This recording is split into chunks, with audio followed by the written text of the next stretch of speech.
Bismillahirrahmanirrahim. Assalamualaikum warahmatullahi wabarakatuh. Kembali lagi bersama saya, Rudi Masniadi, SME dalam mata kuliah Ekonomi Pembangunan. Pada pertemuan kali ini, kita akan mengupas salah satu masalah di negara berkembang, masalah ekonomi pembangunan di negara berkembang, yaitu masalah urbanisasi. Masalah urbanisasi ini tentu tidak asing lagi bagi kita mendengar istilah urbanisasi. Secara definisi, urbanisasi itu kita ketahui bersama adalah perpindahan penduduk dari desa ke kota. Nah, ini yang kemudian menjadi dilema di kota-kota yang ada di negara berkembang. Ternyata bagaimana pertumbuhan penduduk di kota-kota besar negara berkembang itu selain dipengaruhi oleh tingkat kelahiran dan kematian, ternyata faktor krusial yang menyebabkan kota menjadi semakin padat, kota menjadi semakin ramai adalah adanya urbanisasi. Jadi ada penduduk yang bermigrasi dari desa menuju kota. Nah, tentu ini ada kaitannya dengan bagaimana pola pembangunan yang kemudian secara spasial di negara berkembang itu rata-rata dia timpang. Jadi ada wilayah-wilayah yang maju cepat dengan pertumbuhan yang tinggi, kemudian ada daerah-daerah yang kemudian tertinggal secara ekonomi. Nah, ini yang kemudian menyebabkan terjadinya pola pergeseran penduduk ya, yang kemudian penduduk dari desa atau daerah pinggiran itu yang tertinggal itu kemudian datang ke kota dalam rangka mengejar kue dari pertumbuhan yang dialami oleh kota yang ekonominya relatif maju. Nah, dalam bahasan ini kita akan menelusuri lebih dalam mengapa kemudian terjadi migrasi itu ya, terjadi urbanisasi ini, terjadi perpindahan penduduk dari desa ke kota, dan kemudian apa akibatnya terutama bagi kota yang menjadi tujuan ya. Dan yang tidak kalah penting, setelah mengetahui bagaimana sebabnya, nanti di ujung kita akan mencoba memberikan solusi dalam rangka bagaimana upaya untuk mengurangi urbanisasi atau mengurangi perpindahan penduduk dari desa ke kota, sehingga kemudian pola atau sebaran dari distribusi pendapatan itu lebih merata, sehingga ketimpangan pembangunan antara kota dan desa di negara berkembang itu relatif lebih merata. Baik, kita coba lihat ya, dari terjadinya urbanisasi ini ternyata dia menyisakan dampak yang cukup krusial ya, terutama pada daerah perkotaan yang menjadi tujuan. Yang pertama, dampak pertama adalah di kota yang menjadi tujuan itu nanti akan tumbuh daerah kumuh atau yang kita sebut dengan daerah slum. Nah, ini menjadi sebuah keniscayaan ketika para imigran yang berdatangan dari desa ke kota itu, tentu ketika datang di kota tujuan, tentu otomatis mereka harus mendapatkan tempat tinggal. Jadi mereka membutuhkan tempat tinggal. Nah, sementara tidak semua penduduk desa yang berpindah itu mereka otomatis mendapatkan tempat tinggal. Ya, ada yang memang tinggal misalnya numpang di rumah keluarga di kota menjadi tujuan itu, tetapi tidak semua bernasib demikian. Ada yang kemudian tidak mempunyai tempat tinggal, tidak mempunyai tempat numpang, misalnya tidak punya sanak saudara atau sanak family di kota, atau kalaupun ada ya karena rasa malu dan seterusnya. Nah, akhirnya mereka kemudian menempati space atau tempat-tempat yang memang sebenarnya tidak boleh ditempati, dijadikan tempat pemukiman. Sehingga di kota-kota besar kita lihat banyak terdapat daerah-daerah kumuh ya, yang misalnya di sepanjang rel kereta api, di sepanjang bantaran sungai, atau kemudian di kolong jembatan dan seterusnya. Nah, itu adalah salah satu implikasi dari adanya urbanisasi itu. karena kecenderungan manusia yang harus terpenuhi kebutuhan pokoknya dalam hal papan atau perumahan, akhirnya mereka membuat rumah di tempat-tempat yang memang tidak seharusnya.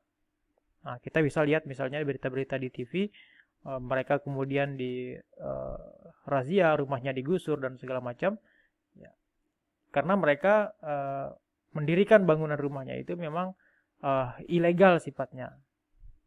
Nah, jadi tata kota, ya, tata pembangunan kota menjadi terganggu. Sementara kita ketahui bersama bahwa kota-kota besar itu kan menjadi misalnya kayak Jakarta menjadi ibu kota negara, tapi menjadi ironis ketika ada daerah-daerah yang space yang kumuh di situ, sementara itu menjadi ibu kota negara.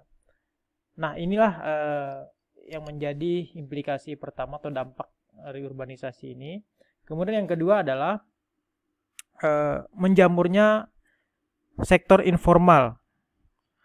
Nah, menjamurnya sektor informal ini, ya, selain membutuhkan pemukiman, rumah, ya, orang yang datang dari desa itu ke kota, otomatis mereka membutuhkan pekerjaan. Dan ternyata setelah datang ke kota, tidak semua dari mereka itu memasuki sektor formal, ya, berhasil memasuki sektor formal. Akhirnya yang tidak bisa masuk sektor formal, mereka memasuki sektor informal. Nah, sementara kita ketahui bersama bahwa sektor informal ini kan sektor yang sifatnya ilegal, ya, artinya secara legalitas, ya, dia tidak punya kepastian hukum, ya. Katakanlah kalau bisnis dia tidak punya izin usaha, ya. Artinya ciri-ciri dari sektor informal ini dia sangat riskan untuk usahanya itu bisa berlanjut dalam jangka panjang, ya, karena dia sifatnya tidak terorganisir, kemudian tidak punya laporan keuangan yang jelas, ya, perusahaannya modalnya dalam skala kecil, kemudian jenis usahanya sangat bervariasi, kemudian teknologi yang digunakan sederhana,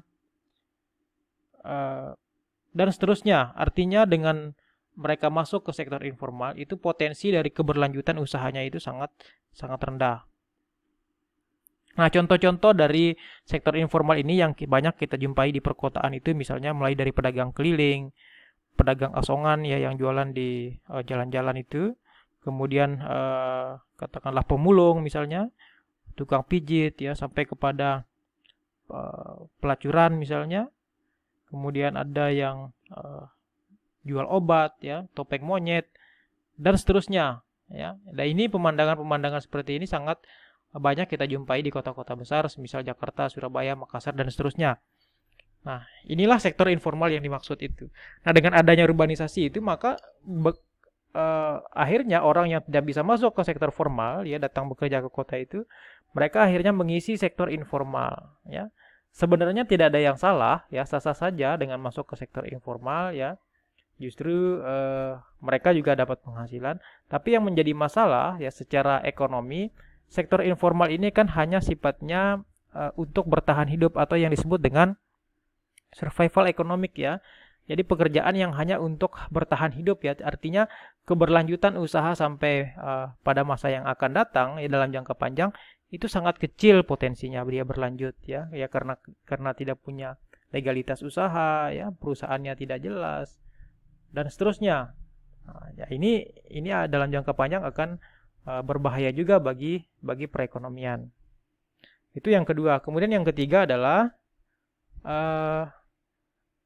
masyarakat desa yang datang urbanisasi itu ke kota, ya, datang pindah ke kota itu, selain dia membutuhkan pemukiman, ya, kemudian dia membutuhkan pekerjaan, ada yang terisi di sektor formal, karena tidak terserap di sektor formal, akhirnya mengisi sektor informal, dan ternyata dengan urbanisasi ini, ternyata dia berimplikasi juga terhadap tercetaknya pengangguran kota.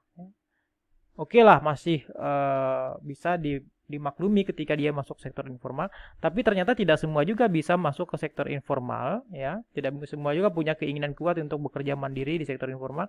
Nah, akhirnya mereka menjadi pengangguran, ya, modal tidak ada, ya, skill juga kurang, akhirnya mereka menjadi pengangguran perkotaan.